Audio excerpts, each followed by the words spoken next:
So I was a music education major here, and I was actually a trumpet major, so I was in band a lot, and I actually was going to be like an English major when I first got here, but I changed my mind because music, you know, is a very important part of my life, and you know, why not? So yeah, I was a music education major, and I taught music for 15 years, and then I left the classroom and sort of, you know, while I was teaching, I was still singing.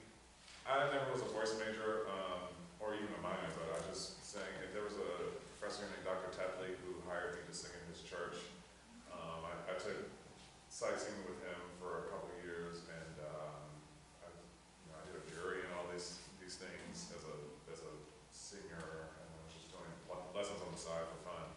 And he hired me at his church, and that's kind of how it began. Also sang at Sally's church a few times, and yeah, I didn't think I was going to be a composer.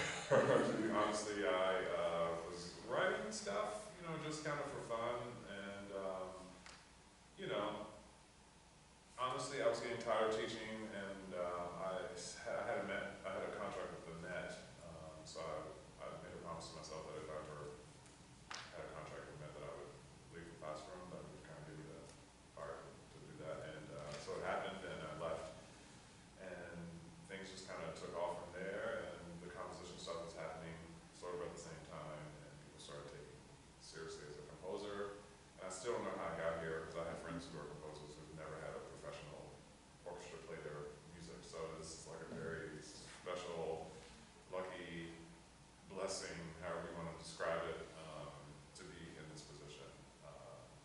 I'm very grateful for all of it, so anyway, but it all started here at ODU, and I think about this place all the time, and Larry, I was in the school with Larry actually, Gibbons, yeah, he might have been a class, he's a little older than I am, I think, so I think he was in a class above me or something like this, but is he here? Yeah, he's a Yes, teacher now. actually, he's teaching here, and he's leading what technical, some kind of dirty thing. He's just in the other room. Do you want to see him? I do want to see him before, you know, okay, because I would hear him sing, I would think, oh my gosh, that is the voice right there. I used to look up to him so much. So anyway, that's my story. I grew up in Chesterfield, not too far from here. I live in Chicago now. So how did you get that first Met contract? What was that like?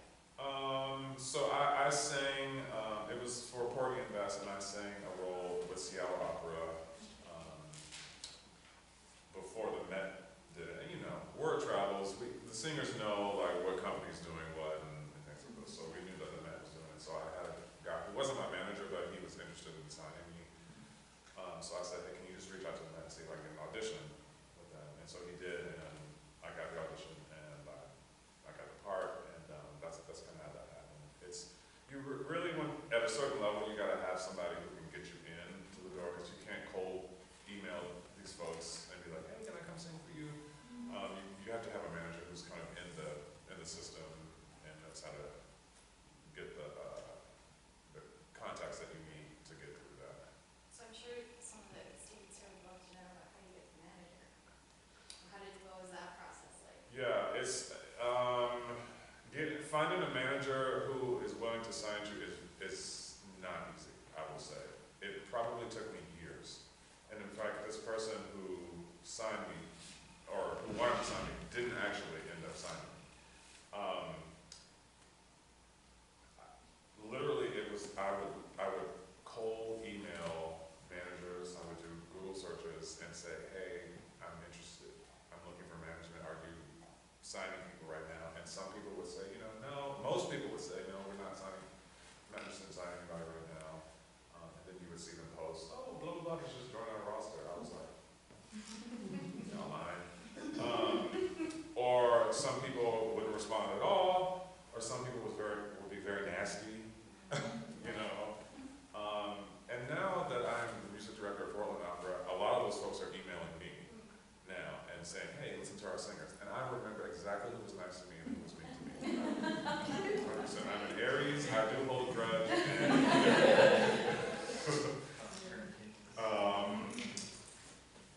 So eventually, the pandemic happened, and this one company said, we would sign you right now, but we're moving offices, and the president of that company just had a baby, so there was a lot going on. Reach out to us in a few months. So I did, and they signed me.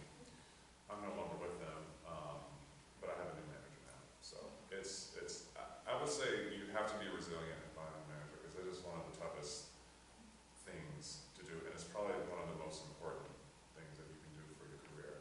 Having said that, another important thing is to just be prepared and be good at your craft, and to start developing a reputation of good work ethic, because a lot of times people will reach out directly to you, and there will be some instances where your manager's supposed to get you work, but a lot of work that I get is through people just emailing me and saying, hey, can you do this?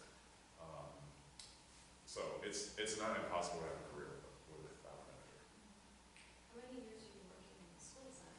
Is it 15 years. 15 years? Yeah. And were you performing and singing, composing during that time too? Yep, I was doing crazy things like when I left ODU, I moved to Indiana, and then from Indiana, I moved to Oregon, and then from Oregon, I moved to Chicago. So I've been in Chicago for almost 3 years now, and what was the question? Sorry.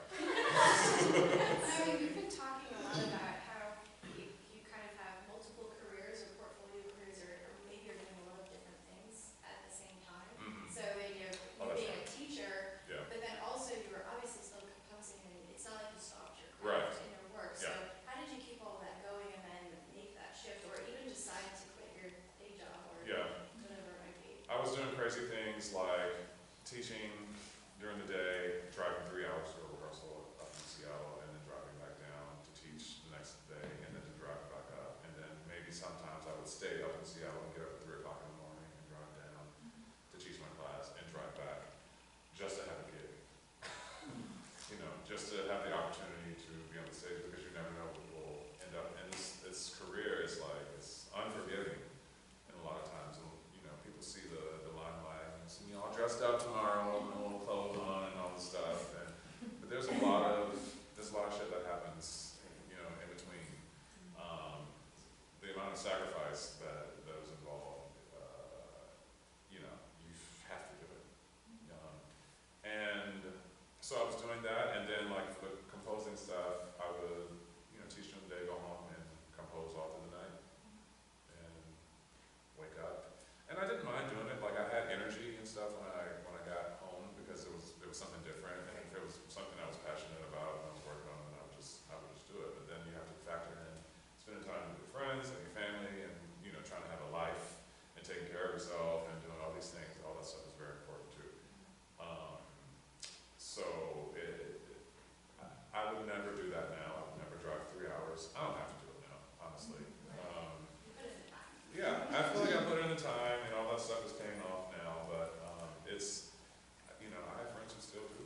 this process has been great. And so you do have moments where you have colleagues who are very wonderful to work with. My collaborator, librettist Jessica Murphy-Moo, is amazing, and I hope that we get to do more things together. Virginia Opera, Richard Symphony have been amazing. They've given me everything that I've needed during this process, and I felt very much supported throughout the whole thing in order so that I could do the best job that I could do.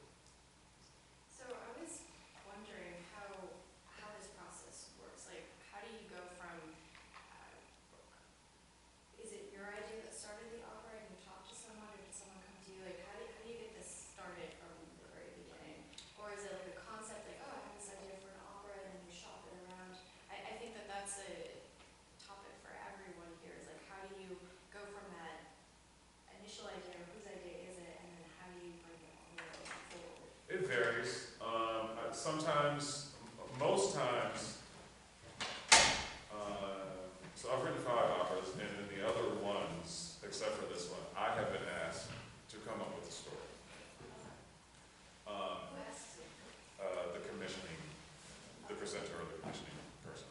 Does everyone know what commissioning presenting body is? Maybe, could you explain that? Well, I actually have a question. Oh, yeah. How do you go about getting commissions? Because I know that you have gotten commissions from Virginia Opera before. That's a good question. This is actually my first time being commissioned by them. It's word of mouth, honestly, and your product is sort of the thing that sells you in a lot of ways. So hopefully this piece will go on to have legs, and other companies may hear about it and they may be interested in commissioning me that way. My manager finds me commissions. I have people in the business who I have relationships with. They have contacted me to have commissions.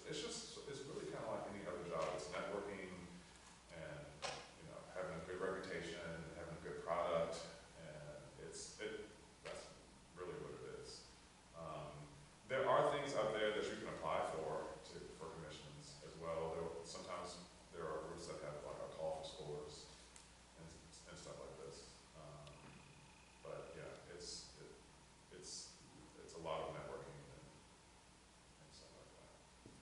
So would you say having connections is probably one of the best things in going forward with your career or a career like that? Because I'm an artist, I do paint, drawing, and stuff like that, and I know in the art world or creative drawing world, having connections is the best way to get your art out there. So I was just wondering if it's the same. 100%. Yeah, 100%. I collect art, and so there's like a little network of us where we all talk about who's the upcoming artist. So 100%. In that world, but also in music, I would say it's 100%. So that's why people always ask me what's the one piece of advice that you give, and it's to be a nice person, because we're not out here working with assholes anymore. We're not out here working with these jerks anymore. You cannot be talented and be a jerk, because there are people who are talented who are actually very nice to work with. And quite frankly, I'm going to go with the person who's nice.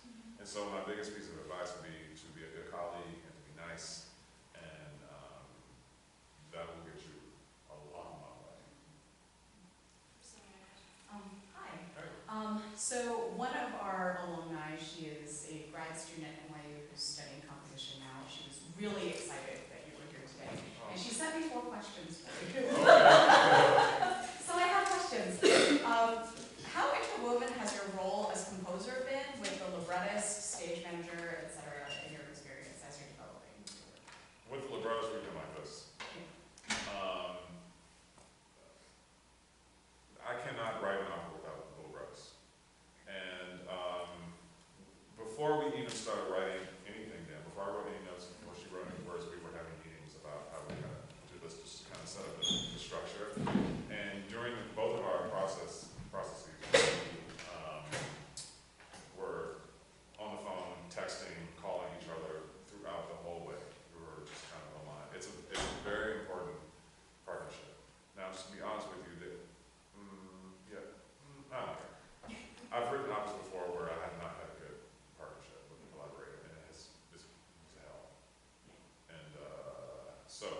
it's important to find that person that you really work well with, because it is like a relationship.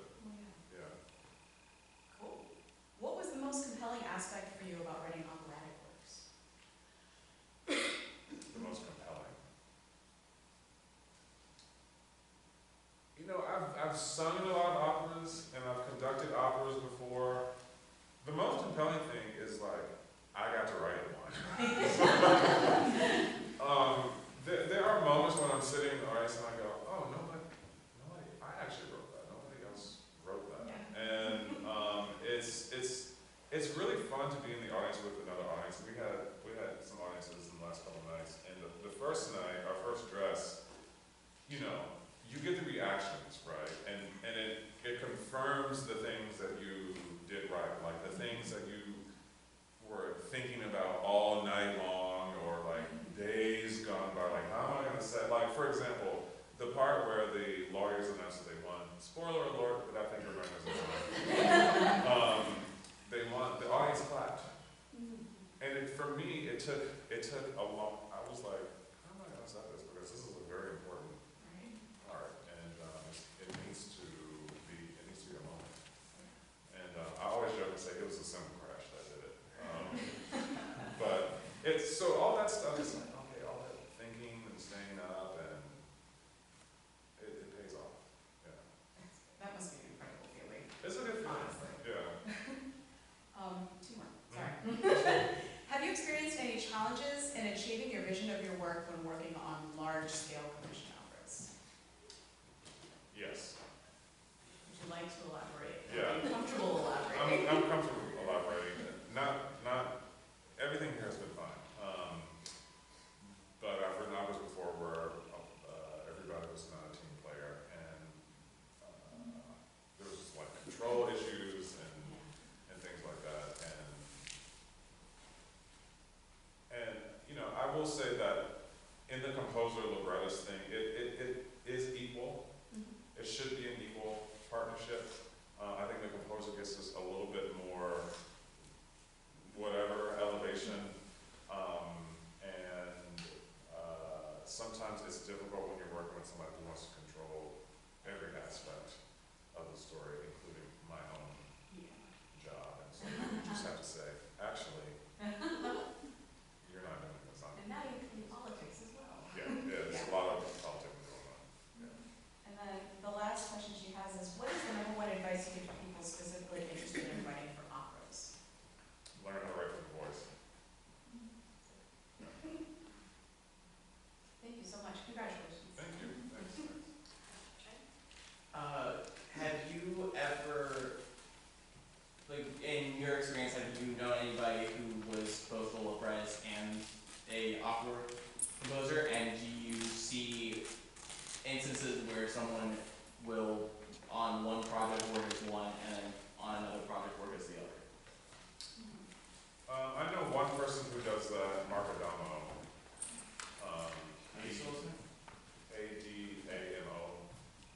Sometimes he does the music and the words and the story. And then he's married to John Brigliano, so I think that sometimes he writes. I think he has written libretto for some of John's pieces,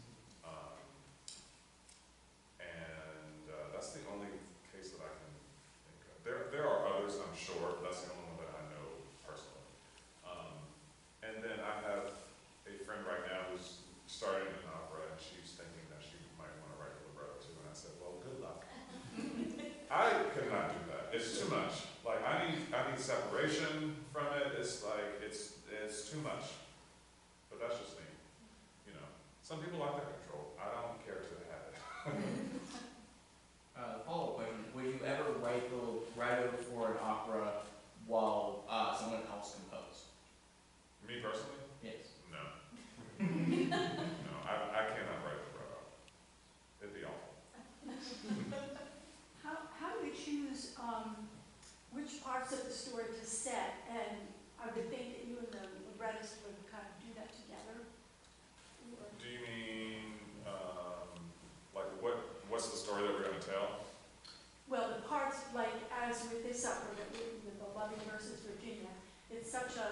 lifelong experience for those couple. How do you know, how can you pick out the sections? You can't set it all. Yeah. Yeah. I mean, that's what, we had those discussions before, that was like one of the very first questions we came up with, and then we just said, we definitely want to focus on the Supreme Court case, and we probably don't want to go as far back as when they first met, so we kind of start where their relationship is still young, and around the time that they got married is where we wanted to start, because that's when everything kind of went crazy for them, and so that was in 1958, and then, so we had to span, we go over the course of 9 years, through 1967, which was the Supreme Court case, so, that's the thing, but also, kind of in that same vein, it's, you know, we see videos and interviews with Richard and Mildred, you know, giving, in like a press conference or whatever, Time Life magazine, we see those things, but we don't know what they say in the privacy of their own home,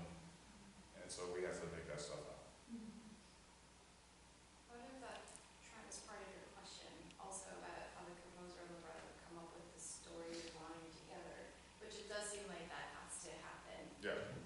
Yes, my question was more like what roles, like the people were playing, like what they preferred doing, or if like there were people who like switched and back and forth. But yeah, it does play a part into it.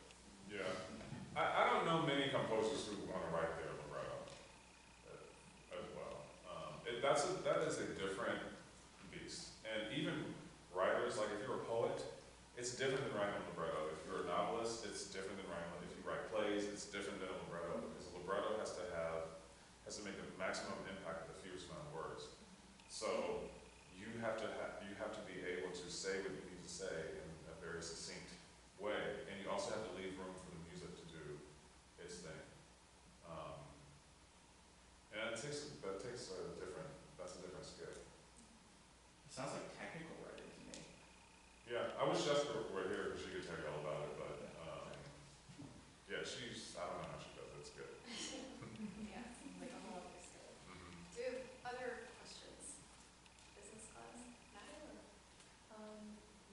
How would you describe your compositional timeline? Like once you get a commission, do you start structure or your whole story or trying to create your vision, or do you set deadlines for yourself? Do you just write as inspiration comes? Or? Yeah, it varies. I do set deadlines for myself. I'm very good at time management. It's one of my strengths, I think. But I'm not as organized as one would think. I don't say, okay, the structure of this is going to be sonata form, and then in this movement we'll have a rondo form, and then I'm going to do this and do this. No, I sit at the piano and just make stuff up. Yep.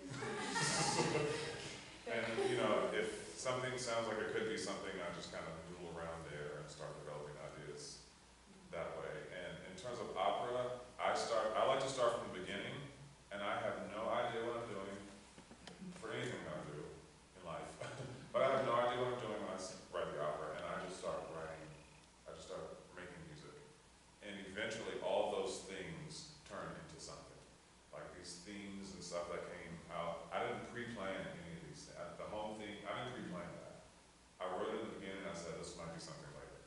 And it ended up being the home theme. I remember I was in the middle of the second act. There's a theme, the sort of love theme, the da-da-dee-da, that's I love you theme. I didn't know that was the I love you theme until I was middle of the second act. And it happens in the very beginning of the first act. I was like, oh, that's what that is. Okay, great. So these things start to reveal themselves as it comes along. But I do know people who sit down and go, this is going to be this thing, this is going to be... For me, it's just more organic. I'm not that smart. I just have to sit down and just write. Yeah. Along that line, have you ever experienced writer's block? And if so, how did you power through that? I have it all the time. I'm supposed to be writing a piano concerto right now. But I'm here talking to you. Writer's block happens quite a bit to me. I'm not one of these people who, I mean, I do hear music, but I'm not one of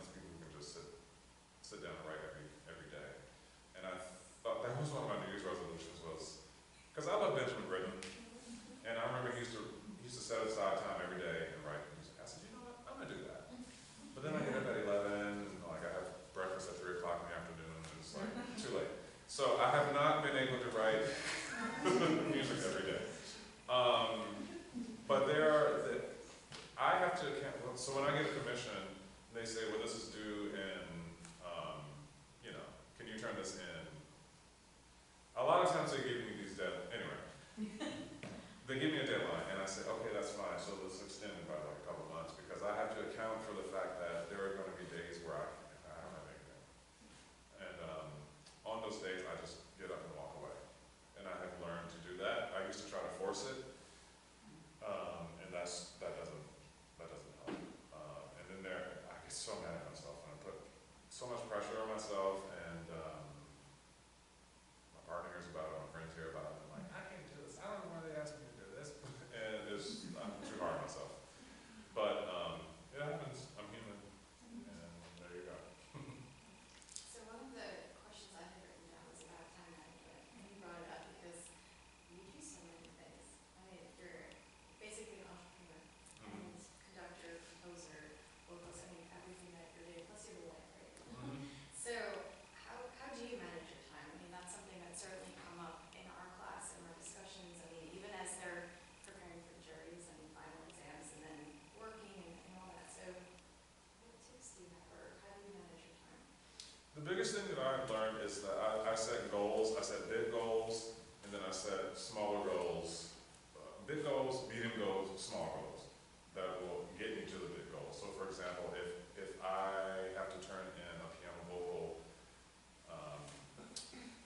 score in, say, like July 1st or something like this, I say, okay, in order for me to get to July 1st, I have to do this many scenes in these amount of weeks. In order for me to get that scene done, I need to get to this point in libretto at this day. So it's that sort of mathematical in a way, and that's the way that I do it, and it works. It works for me. So I do everything that I can to reach those goals, those small goals, because those small goals will get me to the big one. And sometimes I surpass them, and sometimes I don't quite make it, and it's okay. But I think setting goals is one of the most important things that I can do.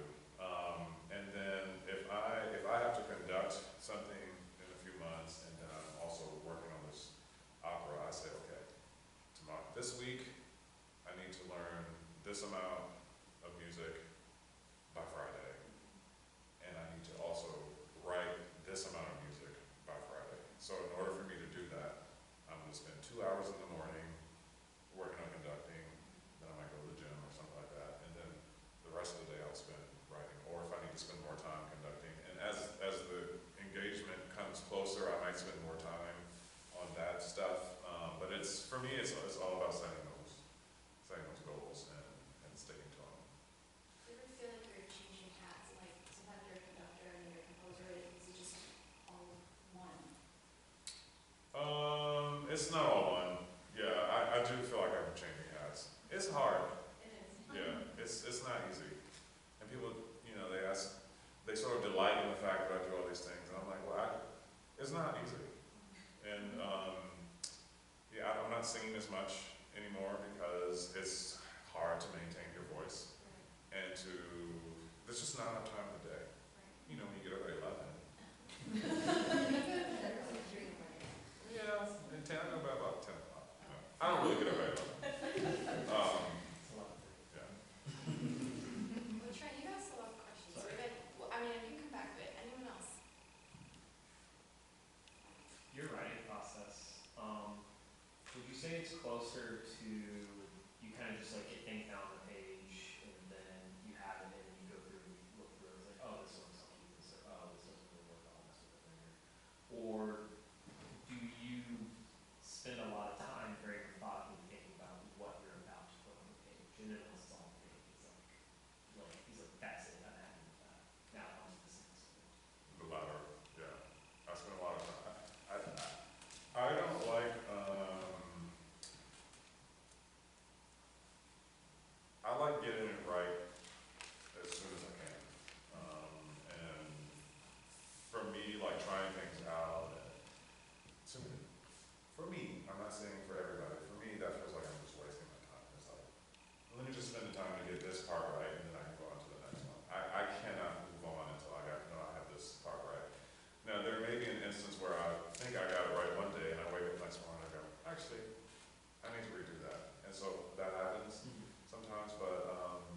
So by the time I get to the end of the piece, I don't like to do, I don't feel like I get to do a lot of revisions. Not to say that I won't revise, there are things in loving I'm gonna revise, not very much, but, I like to have it as, I like it to be as complete as it's gonna be by the time it's turned in or performed or whatever. I also saw that you have your own publishing company. How do you run that, or how did you start that? I know that you have some students that are interested in publishing, and then also recordings, if you have, it's something we've been talking a lot about, is recordings, labels, management. Yeah. So, I mean, those are two different things. I don't know, we could start with publishing, but I'm sure that could be interesting. Yeah, the publishing, I don't do so much of the self-publishing anymore. I did that, I started that kind of like around the pandemic when people were asking for my music more, and so I felt like I needed to create something that felt real. I was, you know, I was going myself to like the printers and printing all these things and sending parts out and things like this. So I was really acting like a publisher, and then I actually got a publisher and I didn't have to do that anymore, so. Well, I don't need to do that anymore. But in terms of, you asked about recordings.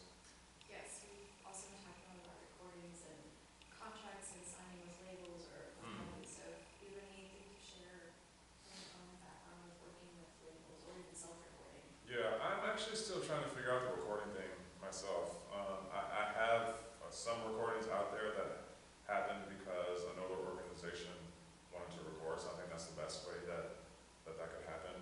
Like I didn't have to spend any money doing it. I was actually talking about this to my friend this morning, and asking him questions about it, because he has a lot of recordings out. But, you know, also I do have friends who work for universities, and a lot of times they get funding for recordings and stuff like that. So if you're tied to or have a connection with the university, sometimes you can get paid. You can have your recordings funded that way.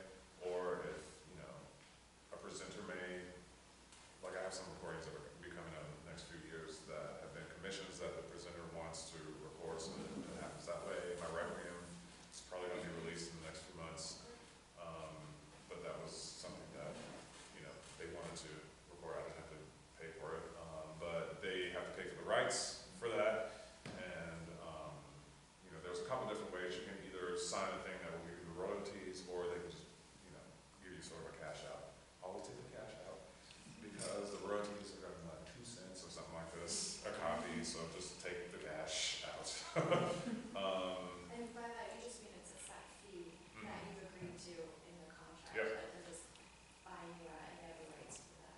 Yeah, Particular recording only. for that recording. That recording only. Yeah, so you do not have rights to the recording. They have the rights to the recording, so they can do whatever they want to with the recording. You don't really have much of a say in the recording.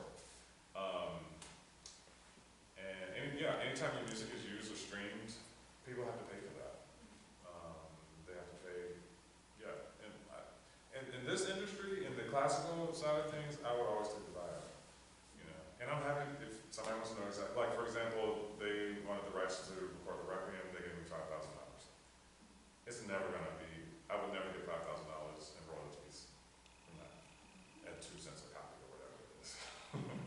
So any of the revenue they get from the streams goes to them? Goes to them. Right, so that's the difference. Yeah, we've been talking about those topics. Yeah, I think another very important thing is to make sure that you are on top of who is doing what, because people will bamboozle you and just be like, oh, can I just use this for this thing? It's like, sure, you gotta pay for it though.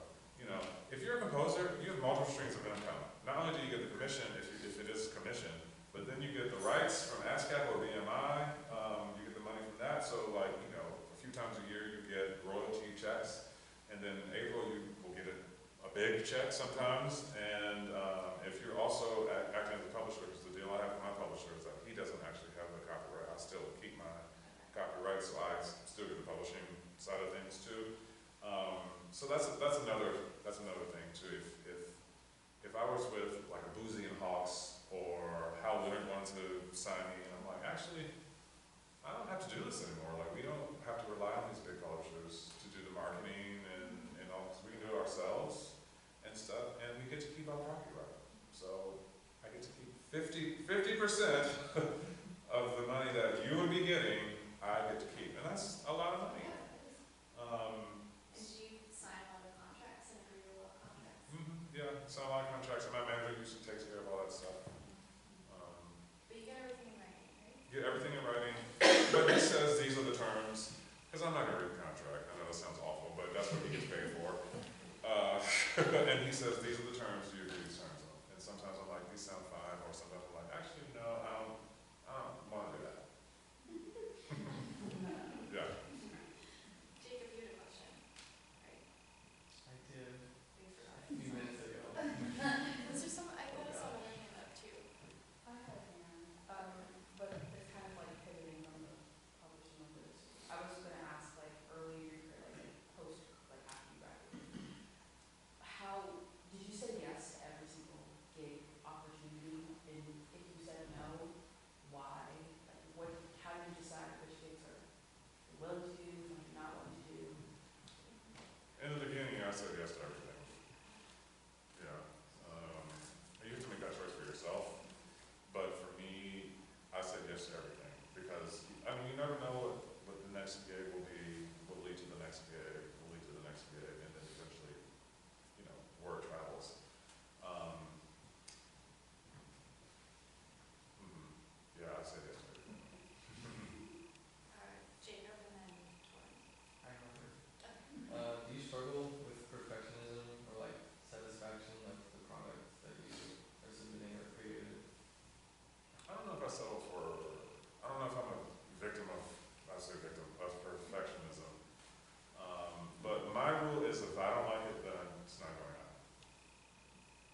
it's honestly, it just happened. I didn't seek it out. Somebody just said, we want to record this, and I said, okay, great. Here's a contract.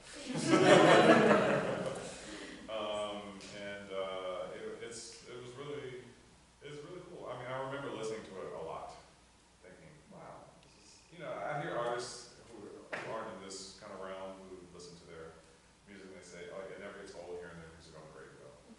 And sort of seeing your name on Spotify or whatever it is, it's like, that never gets old. So it's really cool. Can I'm gonna try to get back to you also. No, I'm good. You're good? Okay. I mean, I'm happy to get back to you too.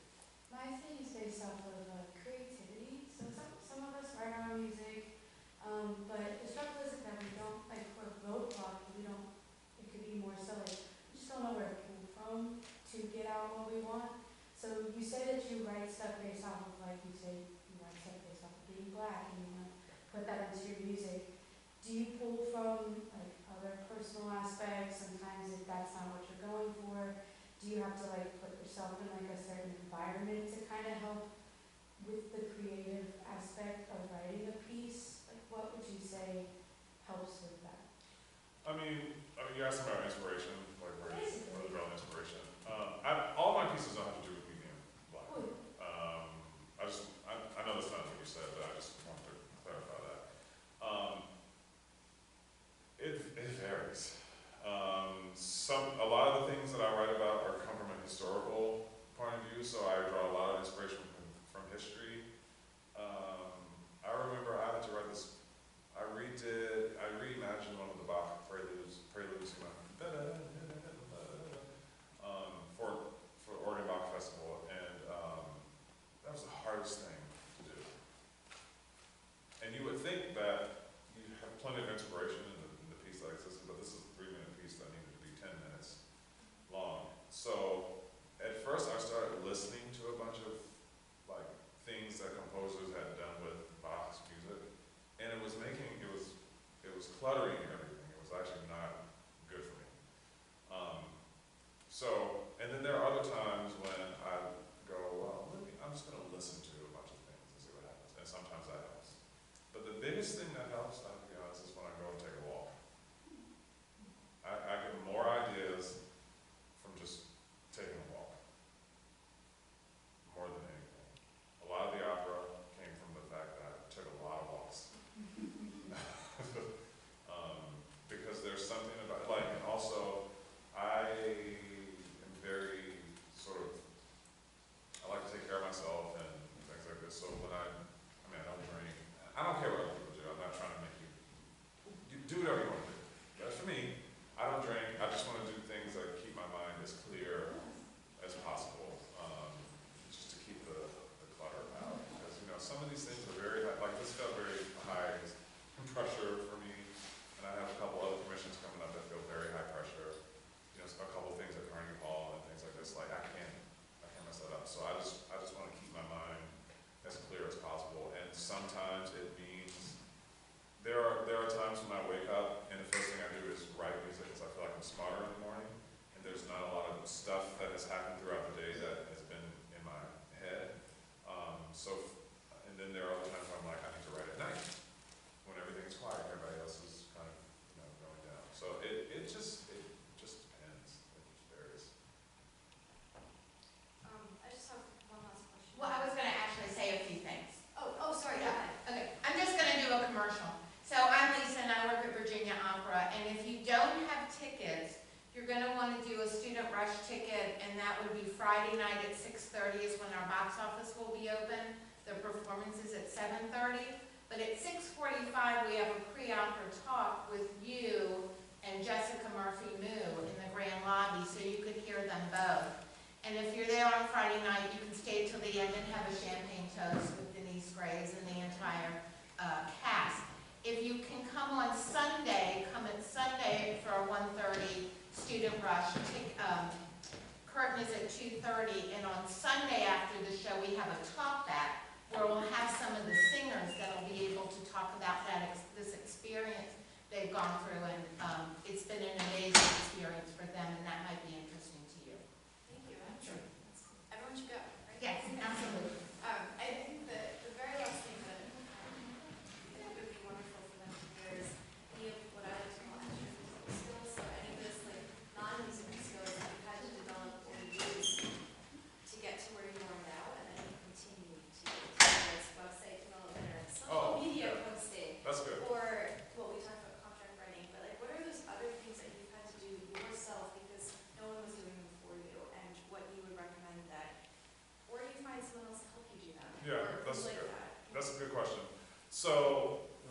those things that you didn't mention is people skills. I am an introvert. We're talking about this in the car. There are times where you gotta interact with the crowd, and you gotta, you know, schmooze and have dinner and mocktails or drinks with folks, and people are interested, and sometimes you could ask the same questions if there's press going on, and you just kind of have to smile and go, yeah, that's good. Yeah. So that is a skill that you have to build. The other part of that question is, I don't have anybody who does I do have an assistant. My assistant does my calendar and does all my scheduling and things like that. It's all part of it's the part of keeping your mind clear so that you can just focus on the music. It sounds very bougie to have an assistant, but it's a number one help. It helps keep myself grounded. She does not do any of my social media stuff, but I do have friends who do social media. I also have PR. They do my website. I don't have to do anything with that. I send them an email and say, hey, can you stick this on the website? It goes up there directly. I have a podcast now, which I'm sort of figuring out on my own, but it's totally fun, and it's something that is different, and it keeps things kind of fresh for me, but she helps me with that. Yeah, I have friends who have people who follow them around and do their social media, and they do all these reels and things like this. I don't care about all that stuff, but to some folks, it matters to stay relevant and things like that. Did you have to do all these things before you got the people? Yourself, like Yeah. social media? Okay. Yeah, doing I was missing more meetings than I care to even say. So, are you coming to the meeting? What meeting? Oh, I guess I'm not coming. Yeah. So it's something to keep in mind also. I mean, you learn how to do it all himself and realize, I'm sure, which things you like doing or had to do until you found the right people to help you. Yeah. And and your manager can do all the reaching out to people and stuff like that. So, it's really nice for me when Virginia posts something and I can just go, add to story. That's the favorite thing. It's for me coming up with things and like typing it, and then I post it. I'm like, oh my God, I made so many mistakes. Oh, and the other thing is you have to thank everybody. And if you forget to thank somebody, it's, you have to delete it. So it's I don't have a social media person, but I should have one, I guess. But, yeah. Well, that's been something they've all had to do all semester, and I think they realize that it's not very fun. Yeah. So it's good to hear. Well, I don't want to keep this one wordy, and Okay. thank you so much You're welcome. for coming. This has been amazing. I've learned so much from you. Yeah. And I think they have also just hearing your story. It's a long journey here. We should see them all Friday or Sunday. This is really, this is important, and this is a world premiere, and it's gonna be other places in the country, like Minnesota and you're gonna be able to say, I saw it world premiere weekend. It's very important. And it's a Virginia story. Yeah. Okay, so Oh. Oh,